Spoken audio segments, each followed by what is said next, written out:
Okay, so today we'll talk about three architects, and we'll start with the German Hermann Muthesius, who was born in 1861. And let's read a little bit about him. So Adam Gottlieb Hermann Muthesius, born on April 20th, 1861, known as Hermann Muthesius, was a German architect, author, and diplomat, perhaps best known for promoting many of the ideas of the English arts and crafts movement within Germany, and for his subsequent influence on early pioneers of German architectural modernism, such as the Bauhaus. I have a few pictures of him. He had an interesting wife, from what I read on Wikipedia, and in a way I regret I don't read what is written on Wikipedia. I think she was, I don't know if she was an architect too. No, I think she was a dancer or something. She even wrote a book about it. Anyway, an interesting pair. This was the man, Hermann Muthesius, an intense architect. If I remember correctly, he died tragically at 66 in an accident, I think a car accident. And he built a lot of houses, of villas in Berlin and around Berlin, but I couldn't find a lot of pictures with them, and so that's why my presentation is a little bit shaky, and I apologize for it. This is I don't know, the living room, I would guess, kind of I don't know. Unsettling, this picture, because the husband is reading a book, or maybe he is reading a book to her as well, and she's in this contemplative mode, listening. Let's hope he doesn't read just for himself. Let's hope he reads for her as well. Bernard House from 1906 in Berlin, and you see it's well kept. The Germans do not let, well, the East Germans did leave some of their buildings, even important buildings, in degraded and so on, affected by the elements and war. I have seen many railroad stations in former East Germany in ruin, but under normal conditions, the Germans are Germans, and they take care of things, as you can see here. So this is the Bernard House from 1906 by this Hermann Muthesius.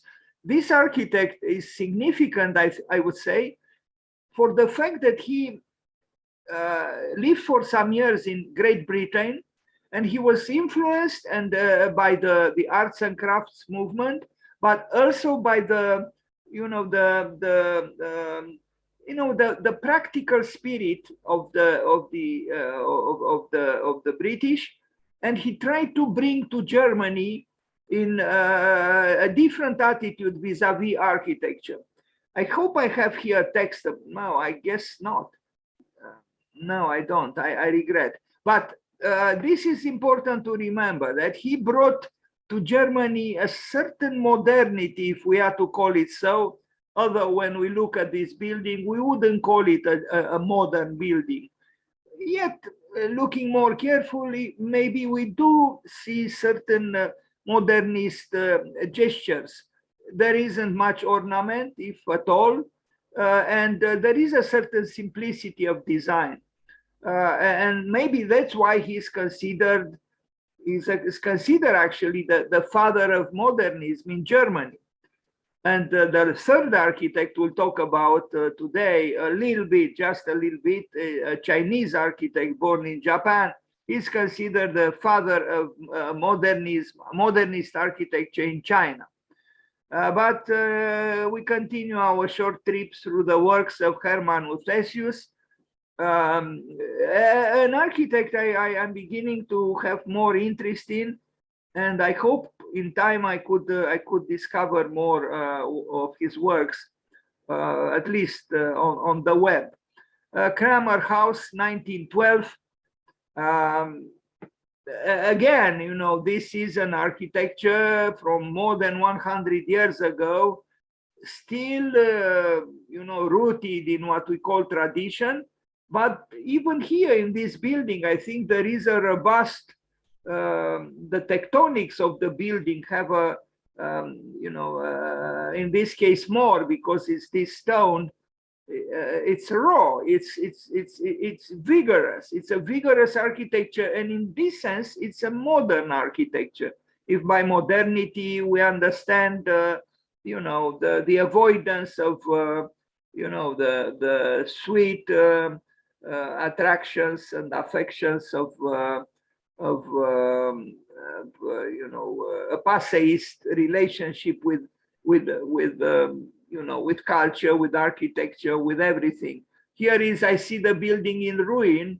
Maybe it was ruined during the Second World War. It's possible, if not the First World War. But anyway, again, the Germans in the end triumph even over the most serious disturbances, those of war.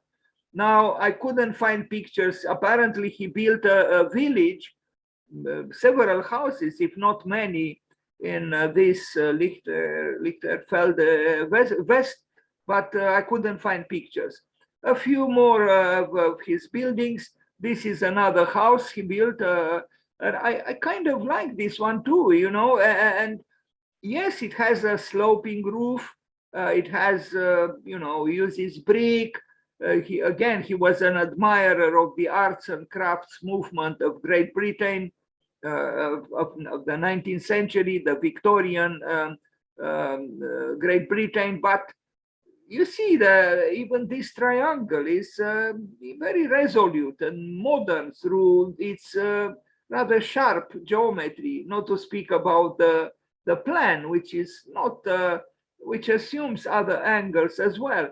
So it is a building which has a certain level of modernity.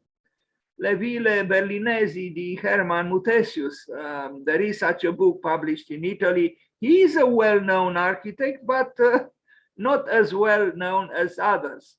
Here, sorry for the resolution of the picture, but even here, I see something interesting and enticing, and I regret I don't have better pictures. Another building, I think his liking of the triangle, you see here on both sides, is brings in this, because the triangle is a geometrical figure which is not happy to be dwarfed by the square. So the triangle is, even the symbolism of the triangle is about a dynamic form of aesthetics. When you have the triangle manifesting itself, there is a good chance that the artistic or architectonic configuration is not very static. That's what the rectangle is good for. The triangle, sorry, not the rectangle, the triangle. The triangle brings in another angle. So it's not just the 90 degrees angle, but in essence, it's about the power of the diagonal. And we have here several diagonals now here, which result from the triangular frontons. And they problematize a little bit you know, the possible placidity of just verticals and horizontals, although Piet Mondrian was quite good at creating beautifully, well, balanced, but still dynamic paintings with just verticals and horizontals. That is because Piet Mondrian felt and understood, I think, and perceived and expressed the erotical relationship between the horizontal and the vertical.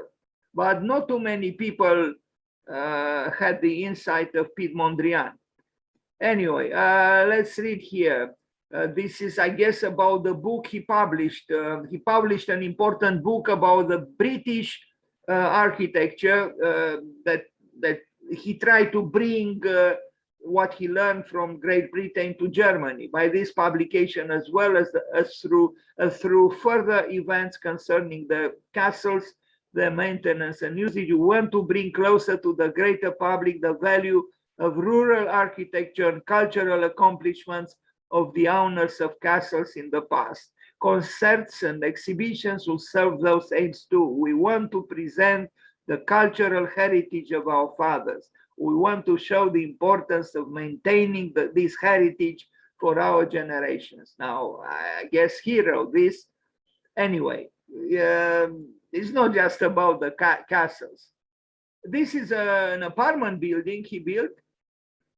And you see here, again, the force of the triangle, even the curved triangle, which is an interesting, element to bring in, a curved triangle. A Tudor house in Berlin, it's this one on the left, on the right. And it's I don't know if it's a block of flats or it is an office building. It looks more like an office building. It's by him in Berlin. Very well crafted, built very well. I think he was an excellent architect. It's just that, maybe also because he died, but until 66, he had time to build. I understood he was also in conflict because often, the black sheep that the great creators or the important creators are, enter in conflict with, other architects in this case or society. And nevertheless, he built. And this was done by Hermann Muthesius. And the building, as you can see, is quite well preserved in Berlin. And vigorous, I keep using this word, but I think appropriately. Even these parts which appear almost like columns, I think they are done imaginatively and with that vigor that we noticed even in the previous, pictures that I showed.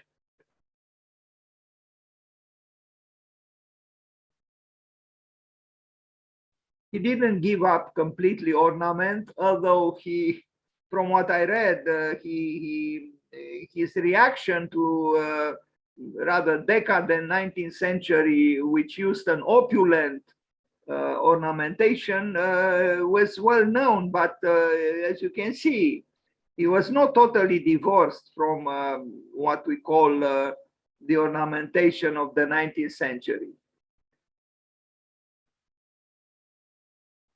I think this is the last image of this short and imperfect presentation.